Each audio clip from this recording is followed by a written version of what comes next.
केंद्रीय रक्षा मंत्री राजनाथ सिंह ने कोरोना जांच में तेजी लाने के उद्देश्य से तैयार की गई मोबाइल लैब का 23 अप्रैल 2020 को उद्घाटन किया है। इस लैब का नाम mobile virology research and diagnostics है।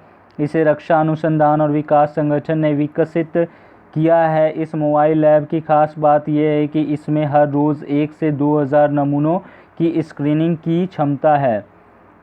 रक्षा मंत्री राजनाथ सिंह ने लैब का उद्घाटन करते हुए कहा कि डीआरडीओ की इस बात के लिए काफ़ी तारीफ़ की जानी चाहिए कि महज 15 दिन में बायो सेफ्टी लेवल 2 और लेवल 3 के लैब की शुरुआत कर दी गई। ऐसी लैब तैयार करने में लगभग 6 माह का समय लगता है, लेकिन कोरोना के खतरे को देखते हुए इसे 15 दिन में ही बनाया गया। रक्षा मंत्री ने इस अवसर पर कहा कि प्रधानमंत्री श्री नरेंद्र मोदी के नेतृत्व में सरकार द्वारा सही समय पर कई फैसले लिए गए हैं, जिसके कारण देश में कोविड-19 का प्रसार कई अन्य देशों की तुलना में बहुत कम हुआ है। इससे कोविड-19 के खिलाफ लड़ाई में देश की क्षमता बढ़ेगी।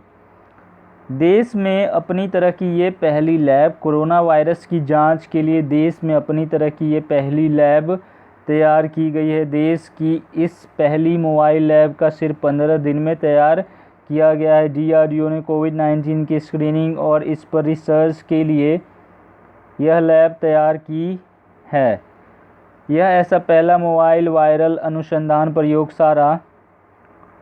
प्रयोगशाला MVRL है जिससे कोविड-19 की स्क्रीनिंग और इससे संबंधित अनुसंधान एवं विकास गतिविधियों में तेज़ी आएगी। इसे डीआरडीओ की हैदराबाद स्थित प्रयोगशाला रिसर्च सेंटर इमारत RTI ने ESIC अस्पताल हैदराबाद के साथ मिलकर तैयार किया है। कोरोना का कहर।